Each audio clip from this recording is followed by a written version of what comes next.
What's up, folks? I'm Dan, and welcome to I've Been Meaning to Read That, the show where I read books out loud that I've been meaning to read. Let's go.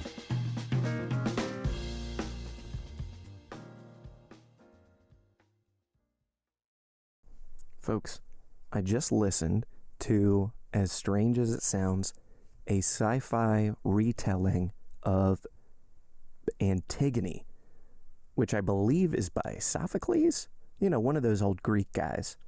If you're not aware, Antigone is the daughter of Oedipus with his mother wife, Jocasta, not Greek. And Antigone takes place after Oedipus, does all that stuff that he does, which is pretty gross. And it is about Antigone and her siblings living what most people assume to be a cursed existence. I've only ever heard of Antigone in reference to annoying college feminists from early 2000s TV shows, so I really did not know what to expect. But anytime somebody does a sci-fi retelling of anything, I'm usually here for it. Just as a side note, I recall in senior year, some of my friends and I got away with doing a dramatic scientific retelling of Hamlet, in which we just called it Space Hamlet. So, I'm down for a sci-fi retelling of classic story. Anyways, as I got into the story, at first I was just not really about it. It was seemingly very relational, which is not what I always love out of a sci-fi book. I really like the ethical questions pertaining to new technology. And there was some of that. But I figured, this book is only 4 hours long. It was an audiobook. And I've already started it. Let's just see where it goes. If a story has survived since ancient Greece, then who am I to just poo-poo it without at least trying? So I'm listening to this, and man, out of nowhere, it just gets complicated and enthralling, and I was hooked. By the time we get to the end of the story, I'm listening, and I have no idea where the story's going to go. I've been making predictions. I am a active reader, so I'm making predictions about what's going to happen and who's going to survive, and I'm weighing the forces that are acting on all the characters, influencing them to make different decisions, and then boom, at the end of the story, I'm still blown away. Just really fantastic stuff. So this is my push to you guys. If you ever get a chance, take a look at Antigone, man. At least get through those Spark Notes or the Wikipedia plot summary. It will catch you off guard. And when I say it's tragic, I mean it in like the Greek sense, Just really full of irony and good intentions and horrific outcomes. It's one of those books or stories that makes you remember why it is you love to read. Here's my final plug for it. It was a 4-hour story on audiobook, and on the second day of listening to it, I was like, I'll just keep walking. Let me just find out what happens. And I ended up walking farther than I've ever walked while listening to an audiobook. My feet were pretty messed up the next day, but it was worth it because I got to hear the end of that story. I couldn't stop. Now, if you are ready for me to quit blathering on, let's get into The Count of Monte Cristo. Chapter 52, Toxicology. It was really the Count of Monte Cristo who had just arrived at Madame de Villefort's for the purpose of returning the procuror's visit, and at his name, as may be easily imagined, the whole house was in confusion. Madame de Villefort, who was alone in her drawing room when the Count was announced, desired that her son might be brought thither instantly to renew his thanks to the Count. And Edward, who heard this great personage talked of for 2 whole days, made all possible haste to come to him, not from obedience to his mother, or out of any feeling of gratitude to the Count, but from sheer curiosity, and that some chance remark might give him the opportunity for making one of the impertinent speeches which made his mother say, "Oh, that naughty child, but I can't be severe with him. He is really so bright." After the usual civilities, the Count inquired after Monsieur de Villefort. "My husband dines with the Chancellor," replied the young lady. "He has just gone, and I am sure he'll be exceedingly sorry not to have had the pleasure of seeing you before he went." Two visitors, who were there when the Count arrived, having gazed at him with all their eyes, retired after that reasonable delay which politeness admits and curiosity requires. "What is your sister Valentine doing?" inquired Madame de Villefort of Edward. "Tell someone to bid her come here, that I may have the honor of introducing her to the Count." "You have a daughter, then, madame?" inquired the Count. "Very young, I presume?"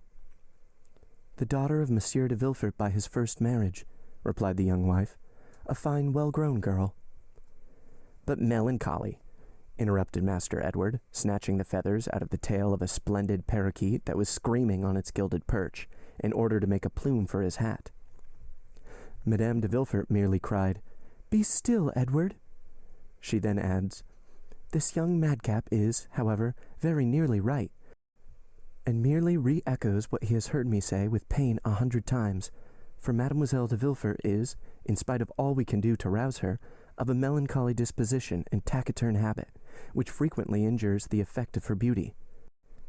But what detains her? Go, Edward, and see." "Because they are looking for her where she is not to be found." "And where are they looking for her?" "With Grandpapa Noirtier." "And do you think she is not there?" "No, no, no, she is not there," replied Edward, singing his words. "And where is she, then? If you know, why don't you tell?" "She's under the big chestnut tree," replied the spoiled brat, as he gave, in spite of his mother's commands, live flies to the parrot, which seemed keenly to relish such fare. Madame de Villefort stretched out her hand to ring, intending to direct her waiting maid to the spot where she would find Valentine, when the young lady herself entered the apartment. She appeared much dejected, and any person who considered her attentively might have observed the traces of recent tears in her eyes. Valentine, whom we have in the rapid march of our narrative presented to our readers without formally introducing her, was a tall and graceful girl of 19, with bright chestnut hair, deep blue eyes, and that reposeful air of quiet distinction which characterized her mother. Her white and slender fingers, her pearly neck, her cheeks tinted with varying hues, reminded one of the lovely English women who have been so poetically compared in their manner to the gracefulness of a swan. She entered the apartment, and seeing near her stepmother the stranger of whom she had already heard so much, saluted him without any girlish awkwardness, or even lowering her eyes, and with an elegance that redoubled the Count's attention. He arose to return the salutation. "Mademoiselle de Villefort, my stepdaughter," said Madame de Villefort to Monte Cristo, leaning back on her sofa and motioning towards Valentine with her hand.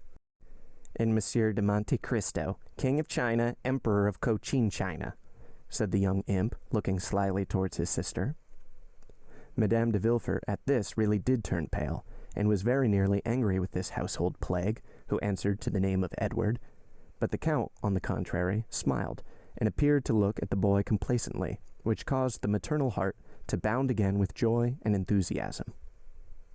"But, madame," replied the Count, continuing the conversation, and looking by turns at Madame de Villefort and Valentine, "have I not already had the honor of meeting yourself and Mademoiselle before? I could not help thinking so just now. The idea came over my mind, and as Mademoiselle entered, the sight of her was an additional ray of light thrown on a confused remembrance. Excuse the remark." "I do not think it likely, sir.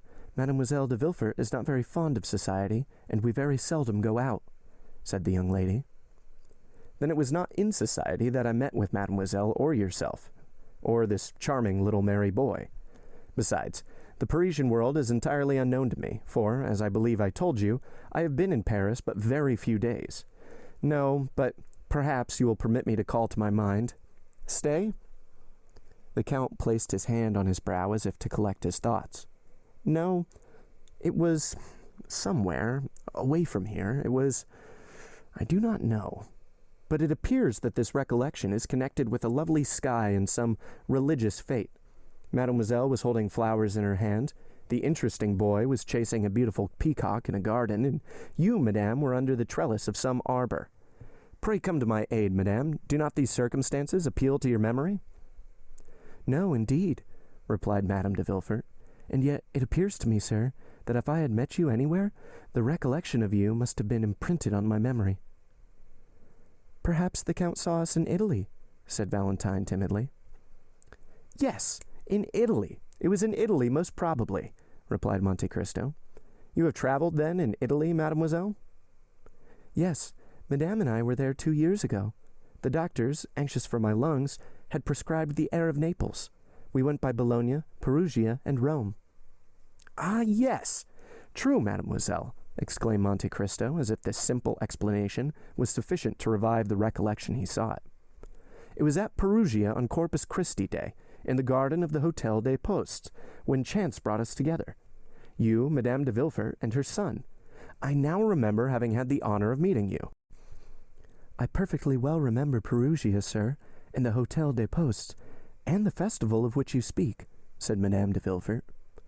"But in vain do I tax my memory, of whose treachery I am ashamed, for I really do not recall to mind that I ever had the pleasure of seeing you before."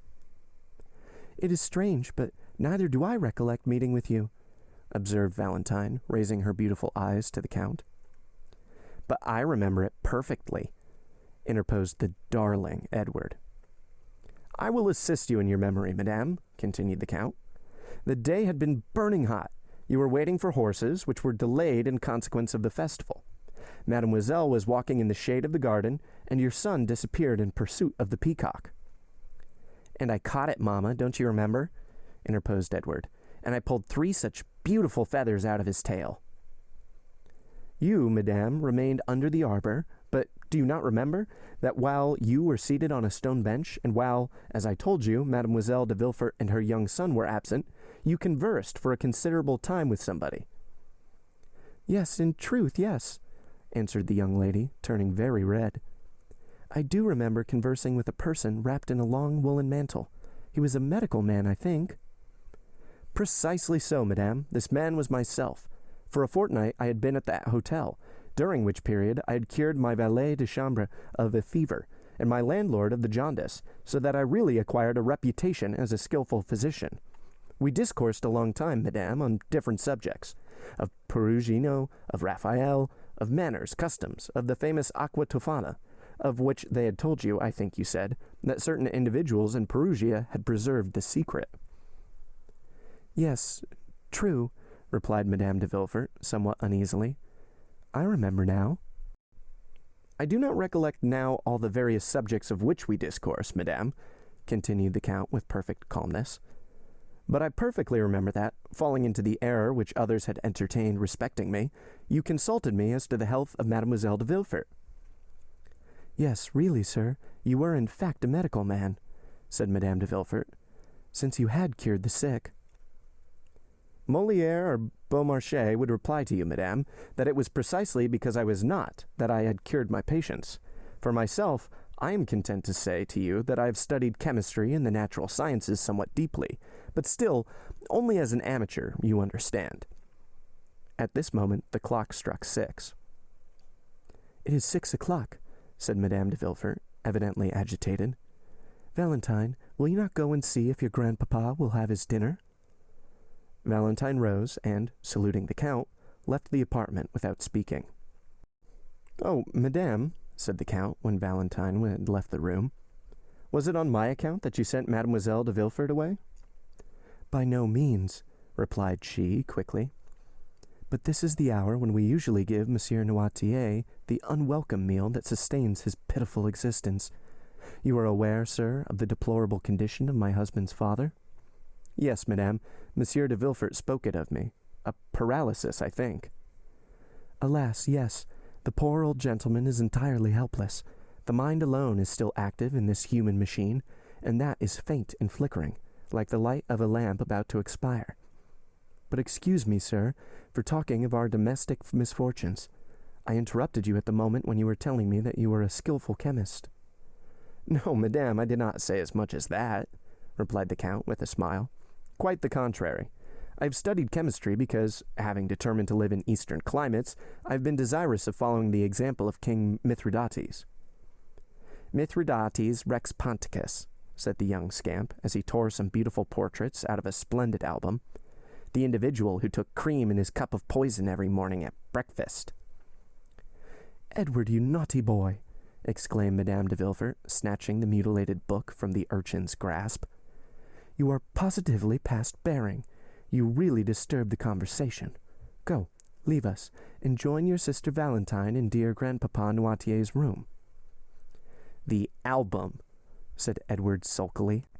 "What do you mean, the album?" "I want the album." "How dare it you tear out these drawings?" "Oh, it amuses me." Go at once." "I won't go unless you give me the album," said the boy, seating himself doggedly in an armchair, according to his habit of never giving way. "Take it then, and pray disturb us no longer," said Madame de Villefort, giving the album to Edward, who then went towards the door, led by his mother. The Count followed her with his eyes. "Let us see if she shuts the door after him," he muttered. Madame de Villefort closed the door carefully after the child, the Count appearing not to notice her. Then, casting a scrutinizing glance around the chamber, the young wife returned to her chair, in which she seated herself.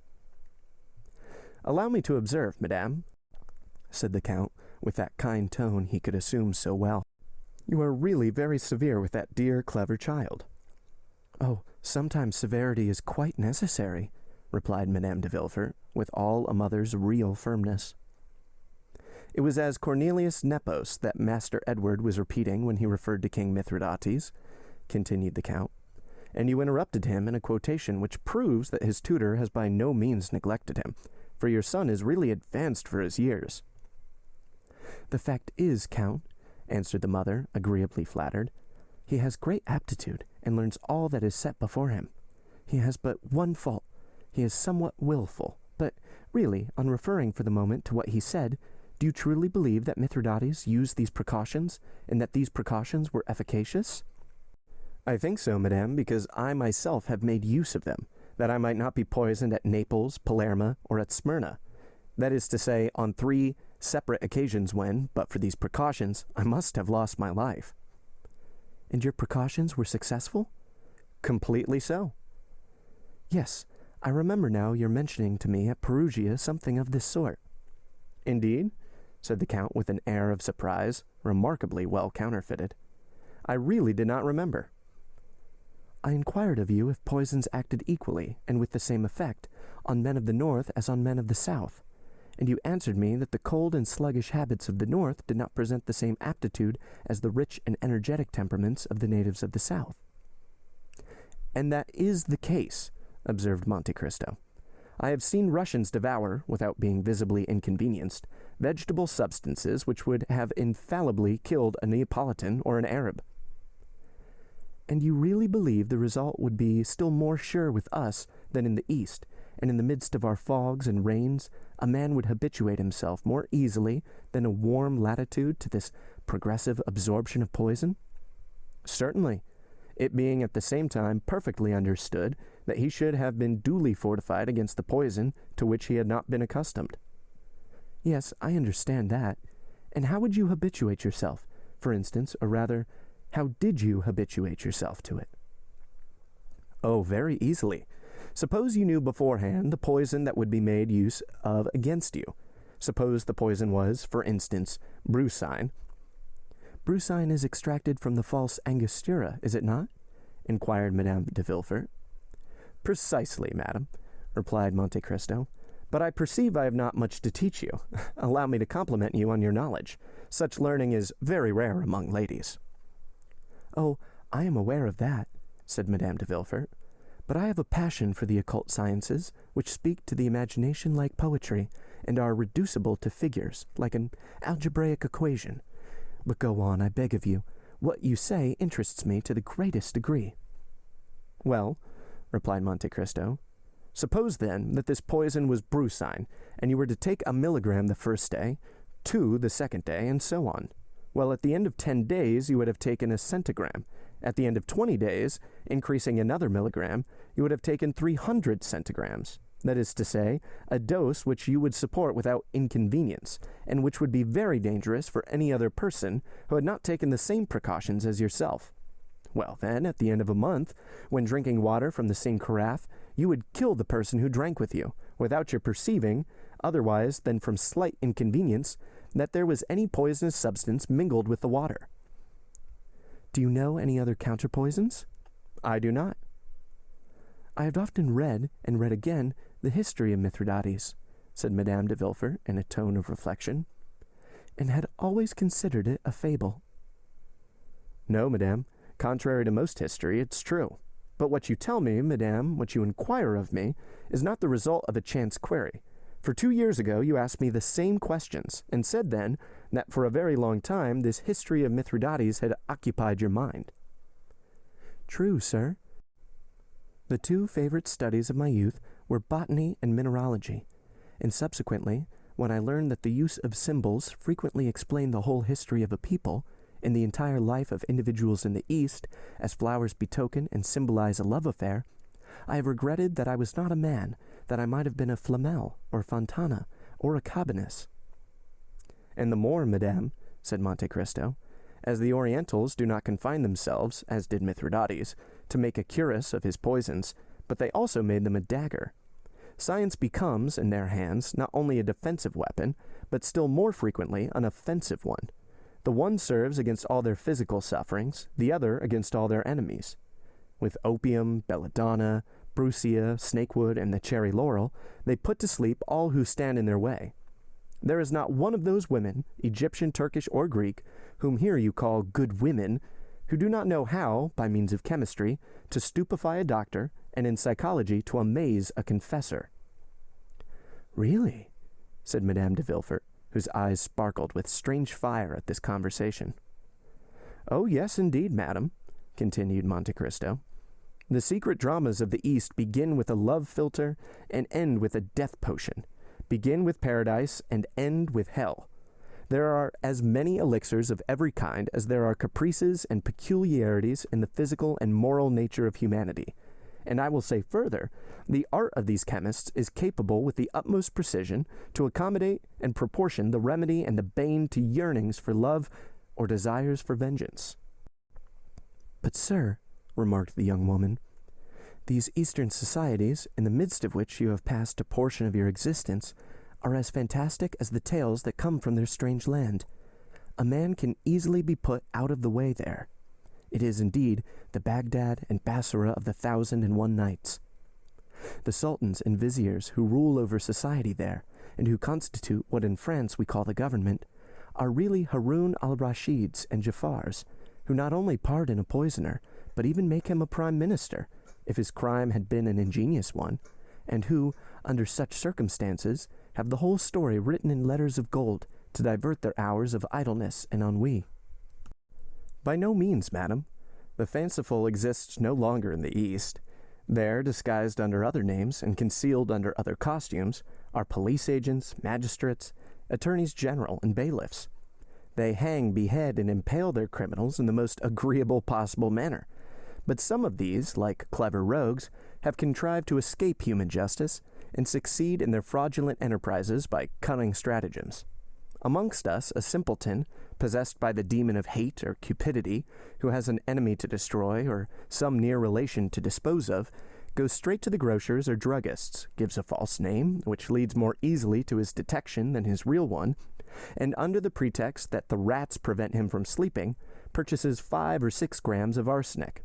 If he is really a cunning fellow, he goes to 5 or 6 different druggists or grocers, and thereby becomes only 5 or 6 times more easily traced. Then, when he has acquired his poison, he administers duly to his enemy, or near kinsman, a dose of arsenic which would make a mammoth or mastodon burst, and which, without rhyme or reason, makes his victim utter groans which alarm the entire neighborhood. Then arrive a crowd of policemen and constables. They fetch a doctor who opens the dead body, and collect from the entrails and stomach a quantity of arsenic in a spoon. Next day, 100 newspapers relate the fact, with the names of the victim and the murderer. The same evening, the grocer or grocers, druggist or druggists come and say, "It was I who sold the arsenic to the gentleman," and rather than not recognize the guilty purchaser, they will recognize 20.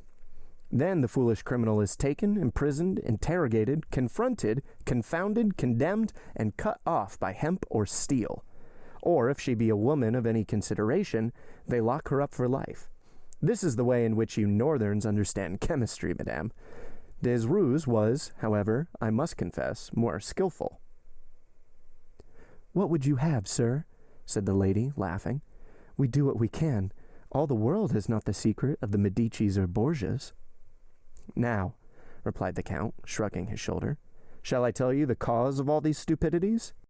It is because at your theaters, by what at least I could judge by reading the pieces they play, they see persons swallow the contents of a phial, or suck the button of a ring, and fall dead instantly. 5 minutes afterwards the curtain falls, and the spectators depart. They are ignorant of the consequences of the murder. They see neither the police commissary with his badge of office, nor the corporal with his 4 men, and so the poor fools believe that the whole thing is as easy as lying. But go a little away from France, go either to Aleppo or Cairo, or only to Naples or Rome, and you will see people passing by you in the streets, people erect, smiling, and fresh-colored, of whom Asmodeus, if you were holding on by the skirt of his mantle, would say, 'That man was poisoned 3 weeks ago. He will be a dead man in a month.'" "Then," remarked Madame de Villefort, "they have again discovered the secret of the famous aqua tofana that they said was lost at Perugia?" "But, madame, does mankind ever lose anything? The arts change about and make a tour of the world. Things take a different name, and the vulgar do not follow them. That's all. But there is always the same result. Poisons act particularly on some organ or another, one on the stomach, another on the brain, another on the intestines. Well, the poison brings on a cough, the cough an inflammation of the lungs, or some other complaint catalogued in the book of science, which, however, by no means precludes it from being decidedly mortal. And if it were not, would be sure to become so, thanks to the remedies applied by foolish doctors, who are generally bad chemists, and which will act in favor of or against the malady as you please. And then there is a human being killed according to all the rules of art and skill, and of whom justice learns nothing, as was said by a terrible chemist of my acquaintance, the worthy Abbé Monte of Taormina in Sicily, who has studied these national phenomena very profoundly." "It is quite frightful, but deeply interesting," said the young lady, motionless with attention. "I thought, I must confess, that these tales were inventions of the Middle Ages." "Yes, no doubt, but improved upon by ours. What is the use of time, rewards of merit, medals, crosses, Montean prizes, if they do not lead society towards more complete perfection? Yet man will never be perfect until he learns to create and destroy. He does not know how to destroy, and that is half the battle." "So," added Madame de Villefort, constantly returning to her object, "the poisons of the Borgias, Medicis, the Renés, the Ruggieris, and later, probably, that of Baron de Trenck, whose story has been so misused by modern drama and romance—" "Were objects of art, madame, and nothing more," replied the Count. "Do you suppose that the real savant addresses himself stupidly to the mere individual? By no means. Science loves eccentricities, leaps and bounds, trials of strength, fancies, if I may be allowed to so term them. Thus, for instance, the excellent Abbé Adelmonte, of whom I spoke just now, made in this way some marvelous experiments." "Really?" "Yes, I will mention one to you. He had a fine garden, remarkable, full of vegetables, flowers, and fruit. From amongst these vegetables he selected the most simple, a cabbage, for instance. For 3 days he watered this cabbage with a distillation of arsenic. On the 3rd, the cabbage began to droop and turn yellow. At that moment he cut it. In the eyes of everybody it seemed fit for table, and preserved its wholesome appearance. It was only poison to the Abbé Adelmonte. He then took the cabbage to the room where he had rabbits, for the Abbé Adelmonte had a collection of rabbits, cats, guinea pigs, fully as fine as his collection of vegetables, flowers, and fruit. Well, the Abbé Adelmonte took a rabbit and made it eat a leaf of the cabbage. The rabbit died. What magistrate would find, or even venture to insinuate, anything against this? What procurer has ever ventured to draw up an accusation against Mademoiselle Magendie or Monsieur Florenz in consequence of the rabbits, cats, and guinea pigs they have killed? Not one. So then, the rabbit dies, and justice takes no notice. This rabbit dead, the Abbé Adelmonte has its entrails taken out by his cook and thrown on the dunghill. On this dunghill is a hen who, pecking these intestines, is in her turn taken ill and dies next day. At the moment when she is struggling in the convulsions of death, a vulture is flying by. There are a good many vultures in Adelmonte's country. This bird darts on the dead fowl and carries it away to a rock where it dines off its prey. 3 days afterwards, this poor vulture, which has been very much indisposed since that dinner, suddenly feels very giddy while flying aloft in the clouds, and falls heavily into a fish pond. The pike, eels, and carp eat greedily always, as everybody knows. Well, they feast on the vulture. Now suppose that next day one of those eels or pike or carp, poisoned at the 4th remove, is served up at your table. Well then, your guest will be poisoned at the 5th remove and die at the end of 8 or 10 days of pains in the intestines, sickness, or abscess of the pylorus. The doctors open the body and say with an air of profound learning, "The subject has died of a tumor or of typhoid fever." "But," remarked Madame de Villefort, "all these circumstances which you link thus to one another may be broken by the least accident. The vulture may not see the fowl, or may fall 100 yards from the fish pond." "Ah, that is where the art comes in. To be a great chemist in the East, one must direct chance, and this is to be achieved." Madame de Villefort was in deep thought, yet listened attentively.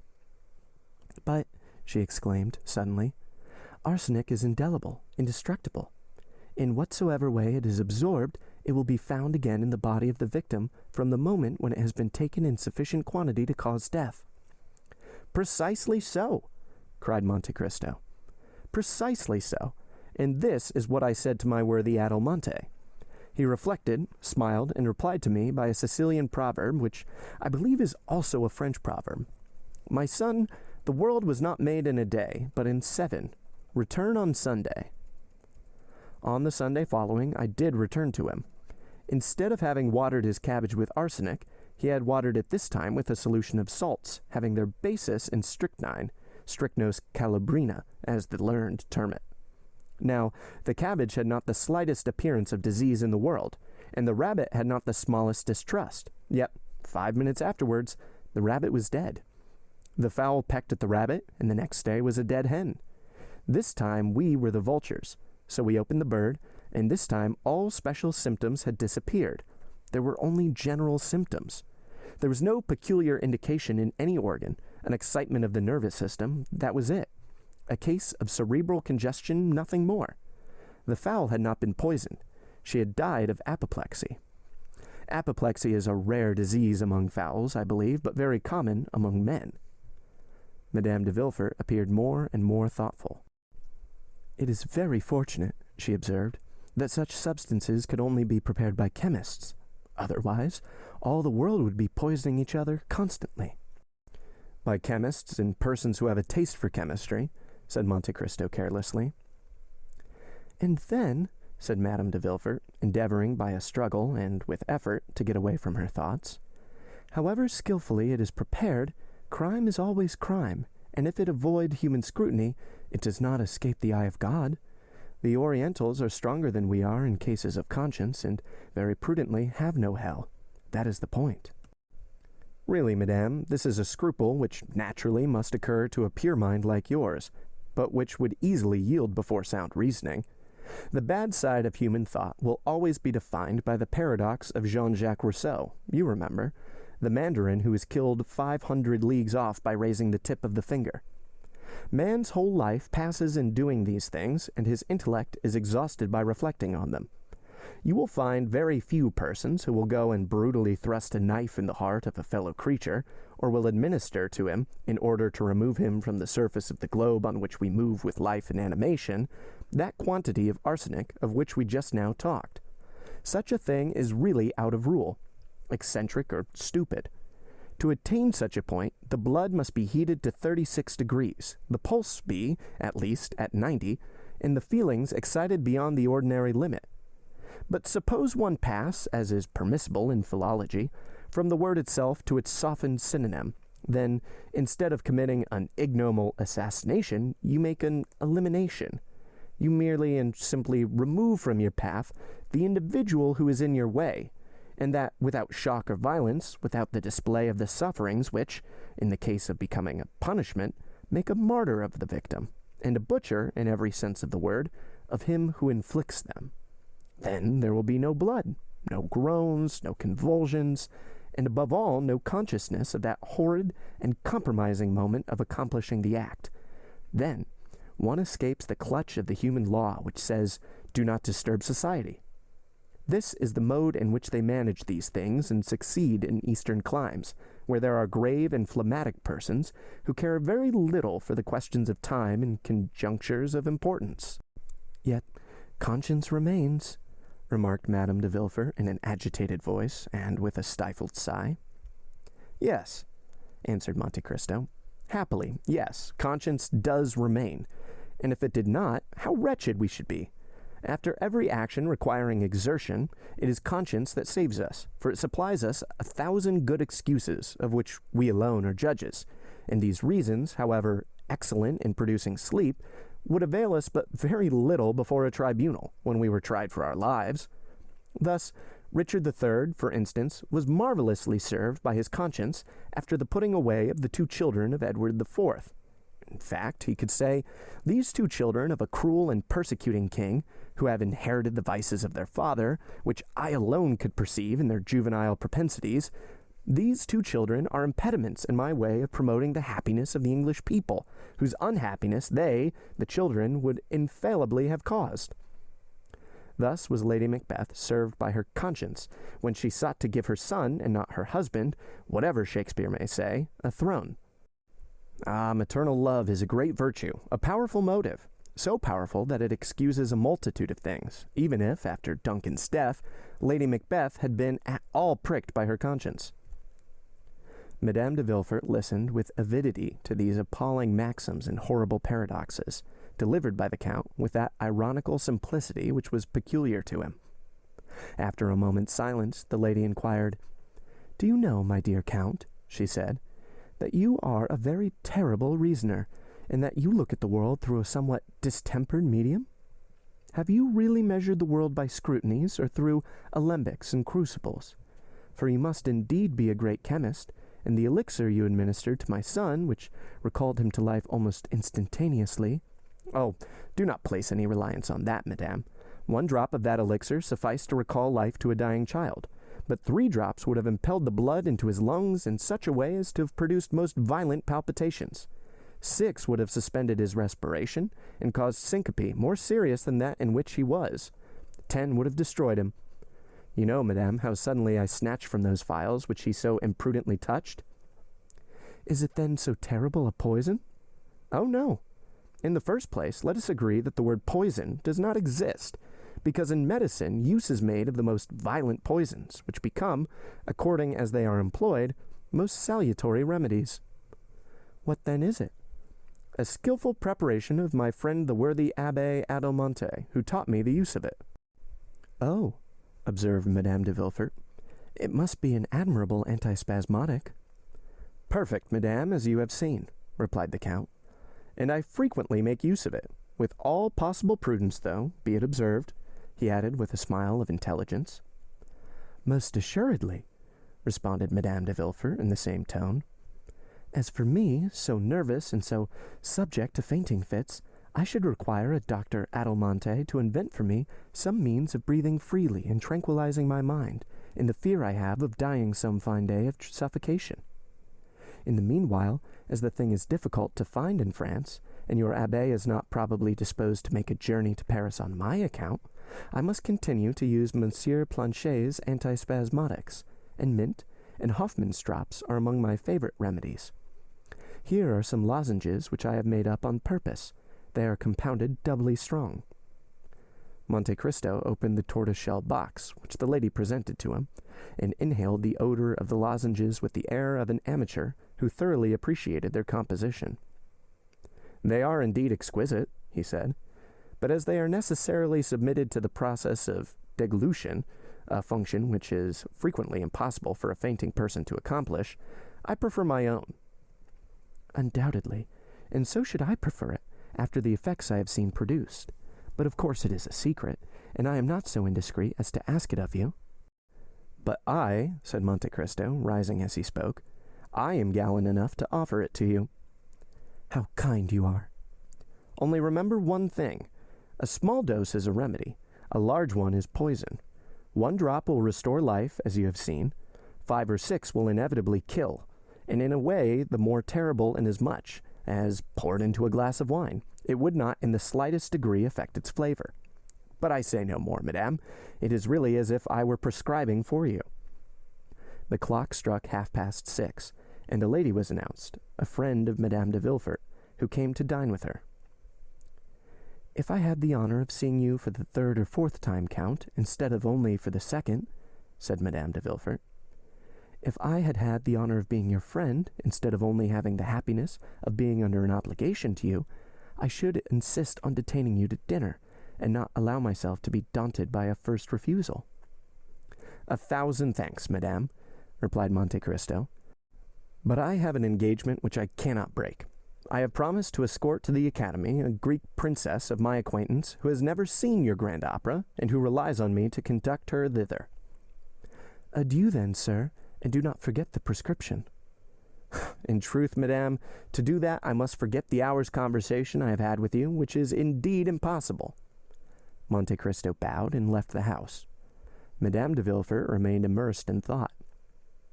He is a very strange man, she said, and in my opinion is himself the Adelmonte he talks about. As to Monte Cristo, the result had surpassed his utmost expectations. Good, said he as he went away. This is a fruitful soil, and I feel certain that the seed sown will not be cast on barren ground. Next morning, faithful to his promise, he sent the prescription requested. End of chapter 52. And cut. That's a wrap, folks. Thanks for listening to today's episode of I've Been Meaning to Read That, with me, your host, Dan. If you want to learn more about the show, you can follow us on Instagram at Meaning to Read and TikTok at I've Been Meaning. If you want to support the show to help keep it going, you can find me on Venmo at Dingus Donut, DINGUSDONUT. Supporters get a shout out on the show, and even more important, get to vote on the next book that we read. No matter what, I'll see you for our next episode. Until then, read those books you've been meaning to read, and have a lovely, lovely day.